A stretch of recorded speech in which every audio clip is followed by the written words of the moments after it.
അന്തിക്കാട് ഗ്രാമപഞ്ചായത്ത് 3, 5, 7 വാർഡുകളും കാഞ്ഞാണി സൈമൺസ് കണ്ണാശുപത്രിയും സംയുക്തമായി സംഘടിപ്പിക്കുന്ന സൗജന്യ നേത്ര പരിശോധനാ ക്യാമ്പ് അന്തിക്കാട് GLPS സ്കൂളിൽ ചേർന്നു. അന്തിക്കാട് ഗ്രാമപഞ്ചായത്ത് പ്രസിഡന്റ് CK കൃഷ്ണകുമാർ ക്യാമ്പ് ഉദ്ഘാടനം നിർവഹിച്ചു. ആരോഗ്യ വിദ്യാഭ്യാസ standing committee chairperson Santha Solomon അധ്യക്ഷത വഹിച്ചു. 7-ാം വാർഡ് മെമ്പർ സിമി ജോജു, 5-ാം ward member Shalini Sandeep, Simons കണ്ണാശുപത്രി marketing manager Vaishakh P. Sivan എന്നിവർ സംസാരിച്ചു. നിരവധി ആളുകൾ ക്യാമ്പിൽ പങ്കെടുത്തു.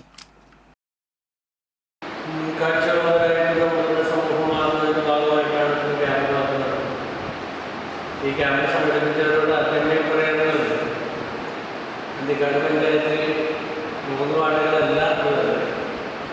ബാക്കിയുള്ള വാർഡുകളിലേക്കും ഇതിൻ്റെ സേവനം തരികയാണെങ്കിൽ സന്തോഷപൂർവ്വം സ്വീകരിക്കാൻ പഞ്ചായത്ത് തയ്യാറാണ്.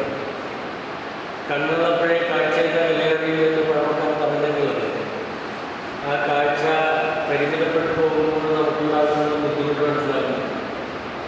ഏതൊരു അസുഖങ്ങൾക്കും മുൻകൂട്ടി കണ്ടെത്തി ഭേദമാക്കാൻ